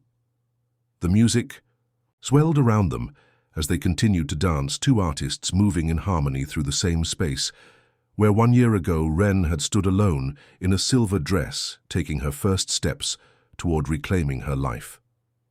"I have something to ask you," Garrick said as the waltz began to wind down. "Not here, not now, but later when it's just us." Ren looked up at him, reading the seriousness beneath his casual tone. "Is everything all right?" "Everything is perfect," he assured her. "It's not a problem, it's a possibility." The cryptic answer intrigued her, but she trusted him enough to wait. "Then I look forward to later." As the dance ended, applause rippled through the ballroom. Eliza Harrington approached the small stage where the orchestra was positioned, tapping a microphone to gain the crowd's attention. "Ladies and gentlemen, as is our tradition, we conclude the formal portion of our evening by announcing next year's artist in residence for the Harrington Foundation's Global Exchange Program." She unfolded a small card, though it was clear she already knew its contents. "It is my great pleasure to announce that our 2021 artist in residence will be Garrick Davies, whose visionary work in cross-cultural arts education has transformed communities from Queens to Quito." Surprised murmurs and enthusiastic applause filled the room. Garrick stood frozen beside Ren, genuine shock evident in his expression. She squeezed his hand, pride swelling in her chest. "The residency will include a 6-month program spanning 3 continents, bringing arts education methodologies to communities with limited creative resources." Eliza continued. "Garrick's selection was unanimous among our international committee. Garrick, would you please join me?" As he made his way to the stage, still looking slightly dazed, Ren felt a complex emotion wash over her, joy for his well-deserved recognition, pride in his accomplishments, and a sudden awareness that his opportunity would mean separation. 6 months, 3 continents. Garrick accepted the honor with characteristic humility and eloquence, thanking the foundation and acknowledging the collaborative nature of his work. His eyes found Ren in the crowd as he spoke about the transformative power of art in creating connection across cultural boundaries. When he returned to her side after the announcement, the question in her eyes was clear. "I had no idea," he said quietly as they moved toward a quieter corner. "They approached me about applying months ago, but I never expected to be selected." "It's an incredible opportunity," Ren said with genuine happiness for him, even as her mind raced with the implications. "Your work deserves this recognition." Garrick studied her face intently. "This changes the timing of what I wanted to ask you later, but perhaps that's appropriate." He took both her hands in his. "The residency includes funding for a partner, professional or personal. I was going to ask if you would consider combining our lives more formally, but now I'm asking if you would consider coming with me. Not as my assistant or shadow, but as a full partner in the work. Your community program models would be invaluable in these contexts." The invitation stunned Ren. "You want me to come with you for the entire 6 months?" "Only if it aligns with your own work and goals," he said firmly.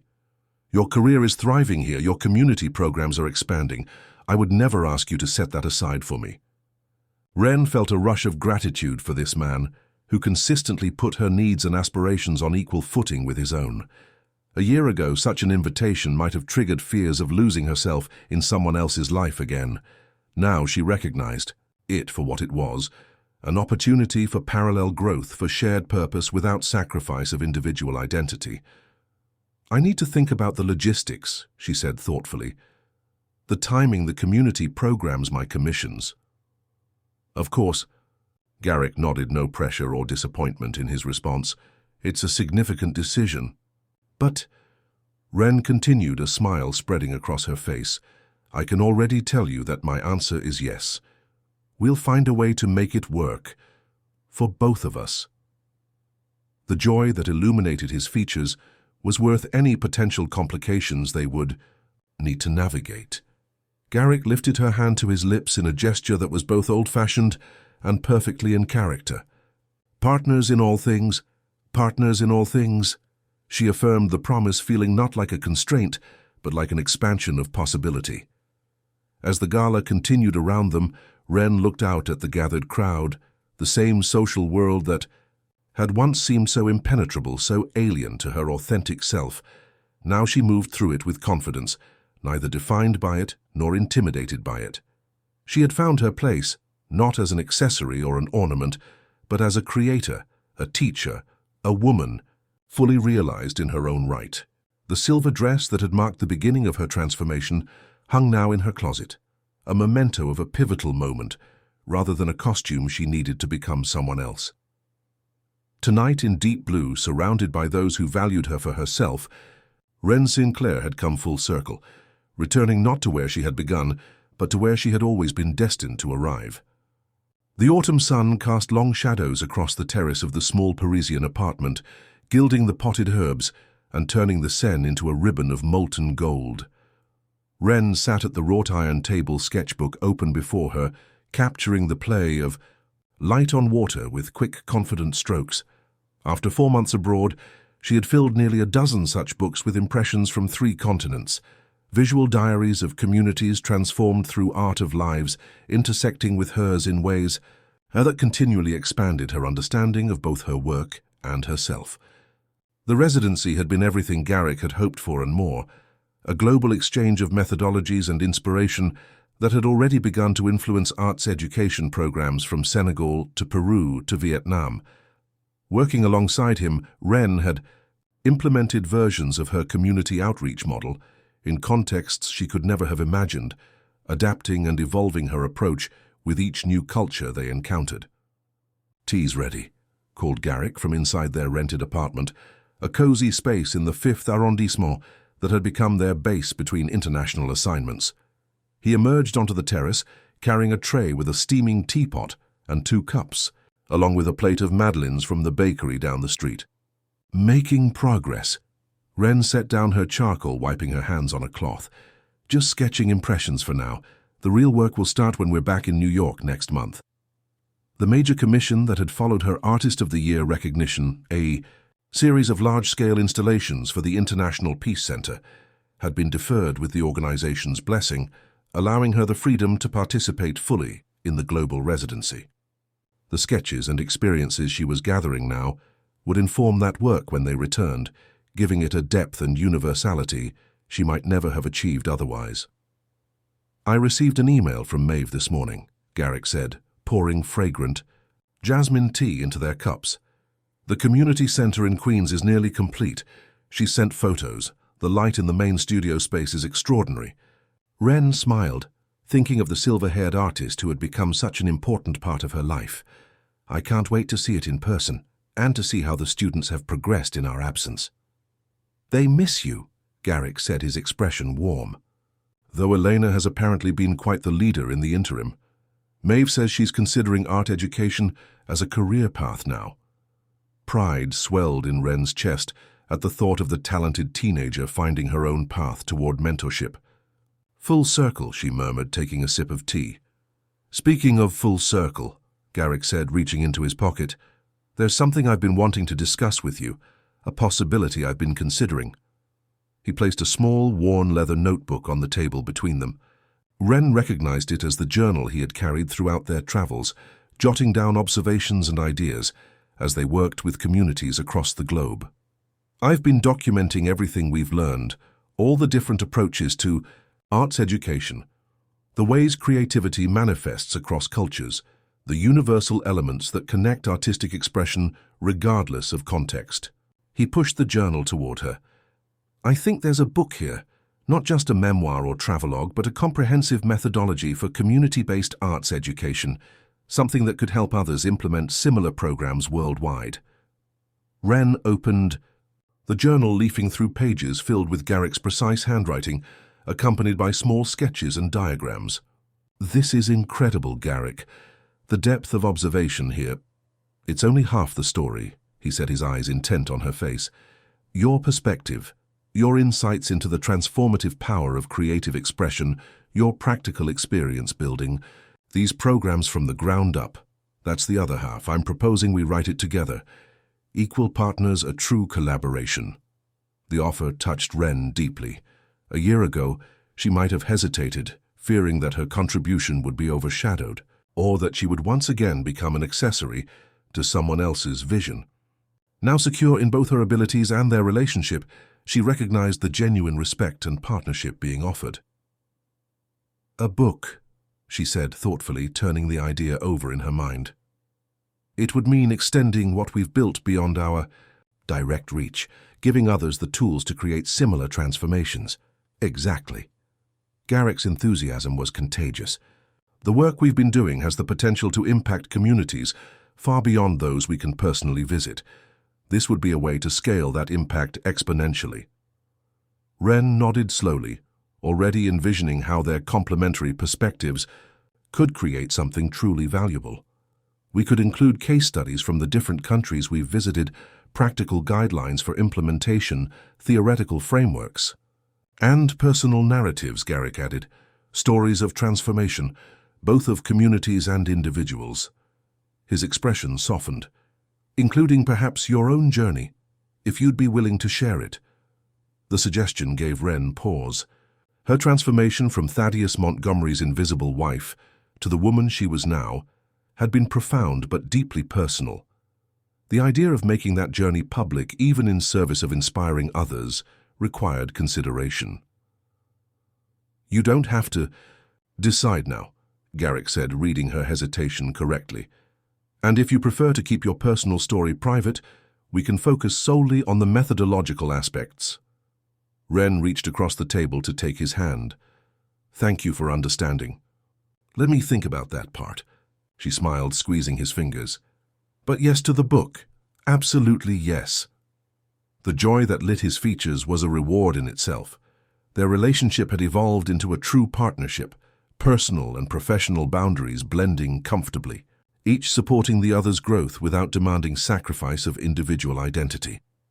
There's one more thing, Garrick said, his expression growing more serious, a proposition of a different sort.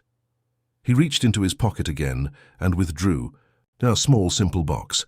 Before Ren could react, he continued quickly, It's not what you might think, or at least not exactly.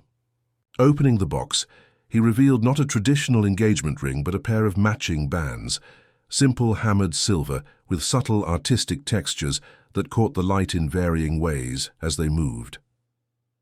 These were made by that silversmith we met. In Senegal, he explained. The one who told us that true partnership is like two rivers flowing side by side, sometimes merging, sometimes following separate paths, but always moving in the same general direction. Ren felt tears prick at the corners of her eyes, touched by both the sentiment and his careful consideration of what would resonate with her. I'm not asking for marriage in the traditional sense, Garrick continued. I know that institution holds complicated associations for you. What I'm proposing is a commitment to this partnership we've built, to continuing our journey together, supporting each other's growth, creating something meaningful, both individually and together.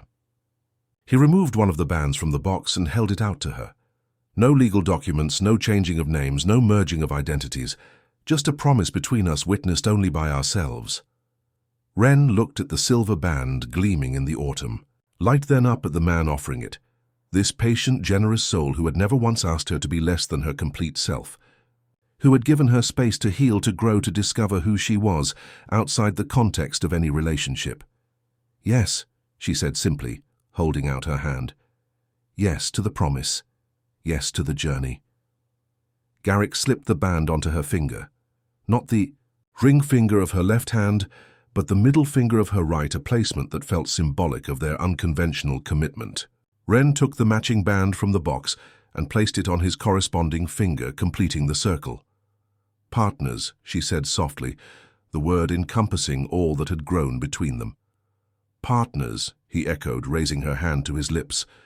The sound of a phone ringing interrupted the moment. Ren reached for hers, checking the screen. "It's Eliza," she said with surprise. "She rarely calls directly." The conversation was brief, but significant. When Wren hung up, her expression was a mixture of shock and pleasure. "The Harrington Foundation is establishing a permanent international arts education institute in New York," she explained to Garrick. "They want us, both of us, to co-direct it when we return. Full creative control, significant funding, and the opportunity to implement everything we've learned globally on a permanent basis." Garrick's eyes widened. "That's extraordinary, a dream opportunity." "There's more," Wren continued. "They want to house it in a renovated warehouse space in Brooklyn, a full city block, with studios, classrooms, exhibition spaces, and community gathering areas. And they want me to design the entire interior, including permanent installation pieces, throughout the building." "Wren, that's incredible." Garrick's pride in her was palpable. "It's everything we've been working toward." "It would mean staying in New York permanently," she noted. "Putting down roots." "Is that something you want?" he asked, his question genuine rather than leading.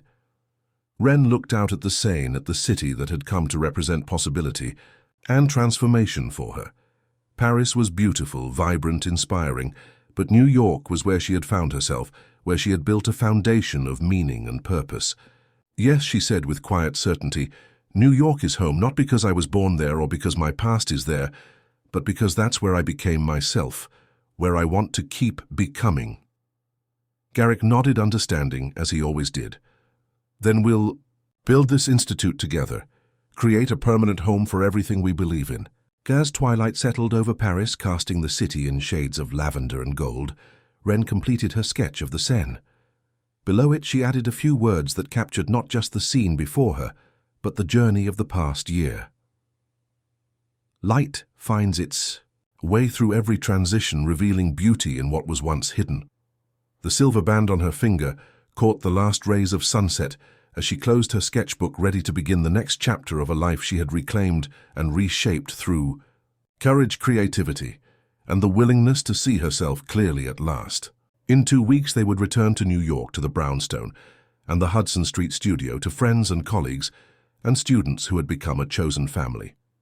They would begin building the institute, writing their book, creating spaces where others could discover their own transformations through art. But for now, in this moment of perfect contentment, Wren simply existed in the presence of the man who had taught her that true partnership expanded rather than limited, who had shown her that love at its best was not possession but freedom. The distance between who she had been, the woman in the silver dress taking her first steps towards self-reclamation, and who she was now, seemed both vast and minuscule. The essential Wren had always existed, waiting to emerge from the shadows of expectation and compromise. The journey had simply brought her into the light, revealing the vibrant colors and textures that had been there all along, waiting to be expressed on the canvas of her life. As stars began to appear above Paris, Wren and Garrick remained on the terrace, two artists contemplating not just the beauty before them, but the beauty they would continue to create together, on canvas, in communities, and in the quiet spaces between. Two souls who had found in each other not completion but amplification. The story had no ending, only continuing chapters unfolding like blank canvas, awaiting the next brushstroke, the next expression, the next moment of transformation. And in that endless possibility lay the most profound beauty of all.